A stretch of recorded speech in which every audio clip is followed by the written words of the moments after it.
Bon, après la vidéo où je vous ai montré pendant 30 jours en partant de zéro comment est-ce qu'on est monté à plus de 26 000 € avec une boutique de dropshipping, vous avez été vraiment nombreux à me demander la stratégie, les publicités derrière tout ça. Et aujourd'hui du coup je vais tout vous partager. Comment est-ce qu'on lance les publicités, comment est-ce qu'on analyse les résultats, comment est-ce qu'on optimise les publicités et surtout comment est-ce qu'on scale. Vous allez pouvoir le faire de votre côté, reprendre la même stratégie et l'appliquer pour passer de 0 à 200, 500, 1000 € par jour et plus. Si on se découvre, eh bien je m'appelle Axel, je vous partage chaque semaine mon aventure en e-commerce, mes meilleurs conseils, l'évolution de mes boutiques, de mes chiffres en toute transparence. Si vous voulez faire partie de l'aventure, vous pouvez nous rejoindre maintenant, vous abonner à la chaîne et activer la cloche de notification pour ne pas manquer les vidéos. Et une fois que vous avez fini de voir la vidéo, vous pouvez même m'envoyer un message sur Instagram en privé pour me dire ce que vous en avez pensé. Mon Instagram c'est Axel Briderman, vous l'avez sur l'écran. Donc voilà, maintenant que ça c'est dit, on attaque la vidéo tout de suite et on passe sur la stratégie.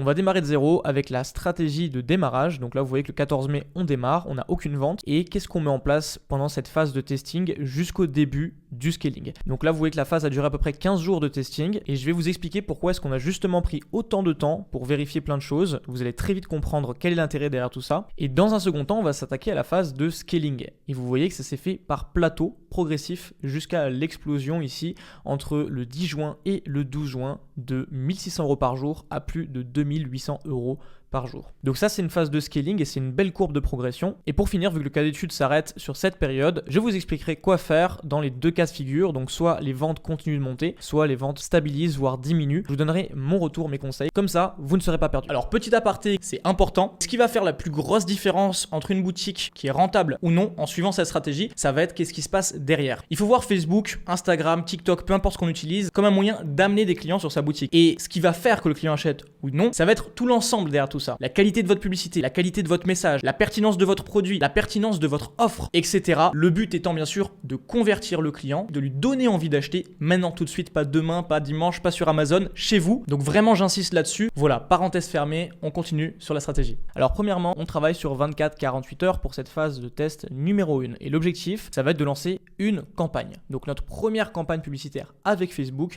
de préférence en fonction de notre budget, à 30 € ou 50 € par jour. C'est vraiment le minimum pour démarrer. Après, si vous avez un capital plus important, vous pouvez vous permettre de mettre 50 à maximum 250 € sur la première journée de votre testing afin de valider ou non votre produit, votre angle marketing, etc. Ensuite, on va faire 5 ad sets ou en français 5 ensembles de publicités. Et c'est là où on va rajouter nos audiences. Donc l'objectif quand on fait une publicité, ça va être de cibler justement des potentiels clients qui se trouvent dans différentes audiences qui ont différents intérêts. Donc là, sur chacun de ces ensembles de publicités, on va mettre un intérêt différent. L'objectif étant du coup d'avoir 5 audiences ciblées de manière simultanée. Une fois que c'est fait, on va rajouter des pubs vidéo. Donc là, on va en mettre 1 à 2. En général, c'est bien pour démarrer en fonction de votre budget. Et si vous testez avec un budget plus important, vous pouvez aussi rajouter des images libre à vous jusqu'à un maximum de 4 éléments par ensemble de publicité. Enfin, on veut chercher des audiences gagnantes. L'objectif, c'est de voir comment est-ce que nos audiences réagissent aux publicités qu'on a montrées et surtout réagissent à notre offre, notre produit. Le but étant encore une fois d'avoir que des audiences gagnantes. À partir du moment où j'ai un rapport de 2 pour 3, c'est-à-dire que j'ai minimum 2 audiences gagnantes pour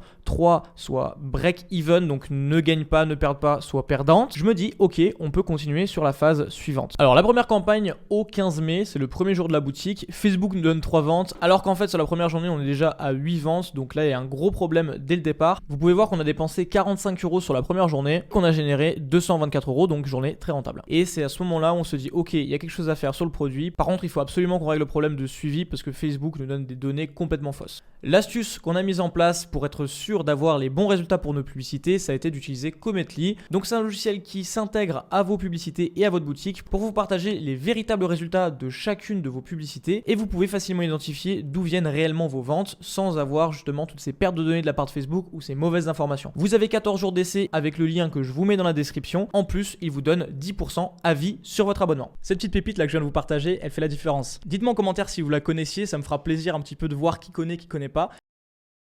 Donc je vous laisse commenter. On attaque maintenant avec la deuxième phase du coup de la stratégie qui va durer 72 heures à 14 jours. Donc cette phase là est un peu plus longue et c'est la deuxième partie de mon testing une fois que ma campagne initiale est validée. C'est-à-dire que j'ai au minimum 2 audiences sur 3 qui me rapportent de l'argent, que je suis en train de gagner de l'argent ou du moins de ne pas en perdre des tonnes. Cette phase là s'appelle la multiplication et dans cette période en fait je vais chercher à reproduire ce qui a déjà marché pour moi et à éliminer au maximum ce qui n'a pas marché. Donc de multiplier les audiences gagnantes en lançant de nouvelles campagnes toutes les 24 et 48 heures.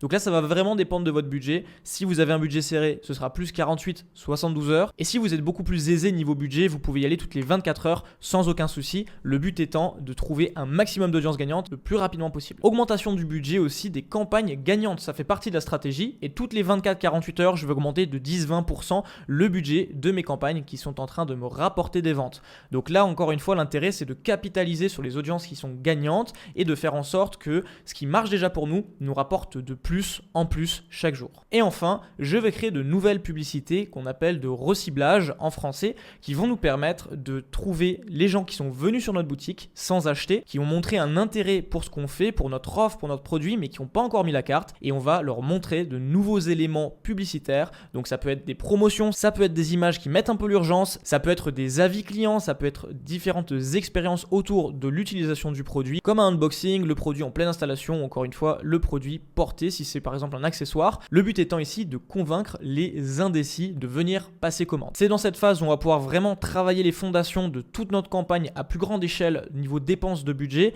parce que là on va se rendre compte de ce qui marche pas, pour ne garder uniquement ce qui nous rapporte de l'argent. Donc la deuxième phase, on a dupliqué la campagne qui marchait bien et testé de nouveaux intérêts. On a également ajouté une campagne de reciblage ici et on se rend compte que Facebook nous donne 25 ventes, alors qu'en réalité on en a fait 42. Donc il y a une grosse différence. Au niveau des dépenses publicitaires également, on a mis 500 € pour encaisser 1350 €. On a dupliqué plusieurs fois la campagne qui marchait en testant de nouvelles audiences et on a monté le budget petit à petit chaque jour pour faire un maximum de ventes. Et on a mis en place une nouvelle campagne de reciblage avec de nouvelles publicités. Donc total des dépenses 1974 € pour un total généré de 4471 € pour 142 ventes, donc très rentable. Ça a été le feu vert pour passer à la phase suivante. Et enfin, la phase numéro 3 qui elle pour le coup va durer indéfiniment après les 14 jours de nos deux premières phases. C'est la phase de scaling que vous attendez très certainement. Et cette phase-là, on pourrait penser que c'est là où tout se joue, mais absolument pas. Là où tout s'est joué, notre scaling, ça a été sur les deux phases précédentes, c'est-à-dire sur la validation de notre première campagne et ensuite la phase de multiplication.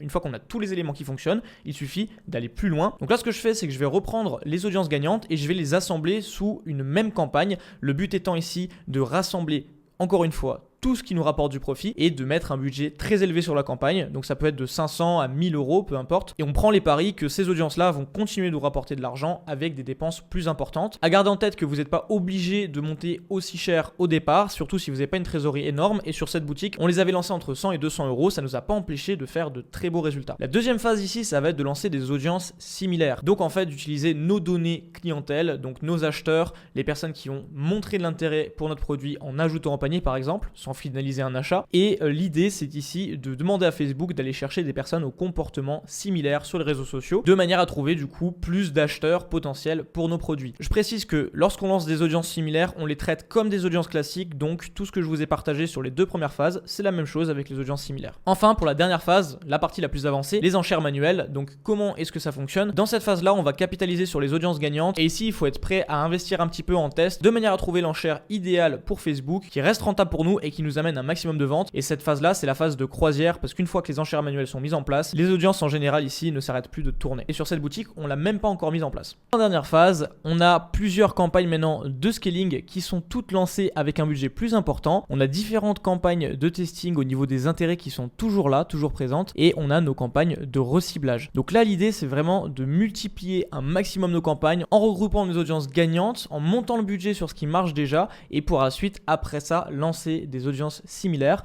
Donc c'est vraiment tout ce qui a été mis en place, exactement comme ce que je vous l'ai expliqué par écrit. Donc du coup du 15 mai au 16 juin, et là vous voyez qu'il y a 12 650 € de dépenses pour un total généré de 32 000 €. Et maintenant je vais vous expliquer justement quoi faire si ça continue de monter ou si ça se stabilise voire descend. Et maintenant je vais vous partager mes conseils justement si votre boutique continue de se développer après cette phase de scaling numéro 1 ou si les ventes diminuent voire se stabilisent. Donc la première chose, si la boutique continue de se développer, donc vous faites des ventes, je vous invite à continuer de lancer de nouvelles campagnes en testant de nouvelles audiences comme dans la phase 1 de testing. Voilà, campagne après campagne toutes les 24-48 heures. Le but étant ici de trouver de nouvelles audiences gagnantes. Donc là, vous pouvez être vraiment créatif et cibler justement des intérêts que vous n'aviez pas ciblés du tout au départ, donc qui s'éloignent un peu de votre produit. La deuxième phase, ça va être le tournage de publicité. Donc ici, soit vous commandez votre produit et vous tournez du contenu avec votre téléphone. Le but, c'est d'avoir un contenu qui fasse naturel, donc qu'on ait l'impression qu'il ait été tourné sur la minute, un petit peu comme une vidéo des réseaux sociaux. Ou alors, vous pouvez passer par des services pour la production de vos vidéos. Enfin, je vous invite à développer de nouveaux canaux d'acquisition très rapidement. Le but étant de diversifier vos sources de revenus et surtout d'arriver à être partout à la fois pour votre client. Donc quand il vous a vu sur Facebook, il vous retrouve sur Google, il vous retrouve sur les sites qu'il visite, sur YouTube, etc., etc.,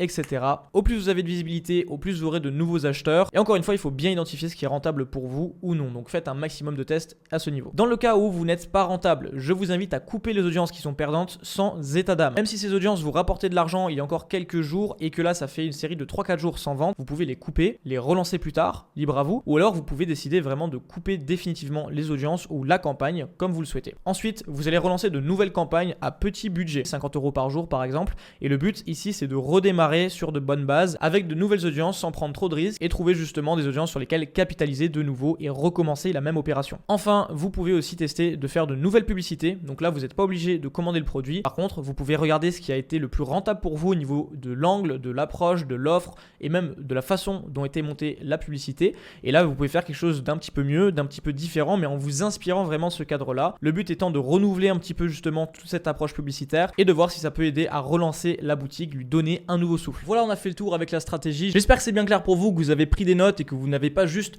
regardé la vidéo sans l'implémenter. Si c'est ce que vous avez fait par contre, vous regardez la vidéo maintenant, vous pouvez la regarder en x2 et vous prenez des notes comme ça, vous allez pouvoir l'appliquer. Cette stratégie, je vous la partage, elle fonctionne, c'est gratuit. Maintenant, est-ce qu'elle va marcher pour vous? Ça dépend de est-ce que vous allez l'appliquer ou non. Je vous mets en description des ressources gratuites supplémentaires et je vais également vous mettre un lien là sous la vidéo qui va vous permettre de vous inscrire à mes emails privés. Vous l'avez en description. Je vous partage des conseils, des opportunités, également parfois l'accès à mon équipe, mais tout ça c'est que par mail. Donc voilà, je vous ai mis un lien. Rejoignez la communauté privée via email, comme ça on reste en contact. Et puis vous pouvez profiter également des ressources gratuites en description, bien entendu. Donc voilà, c'est tout pour moi. Encore une fois, merci pour votre visionnage. On se retrouve la semaine prochaine pour une nouvelle vidéo sur la chaîne ou directement sur mes réseaux sociaux, Instagram, email, Telegram, peu importe. Vous avez tout en description. Et d'ici là, portez-vous bien, à la semaine prochaine.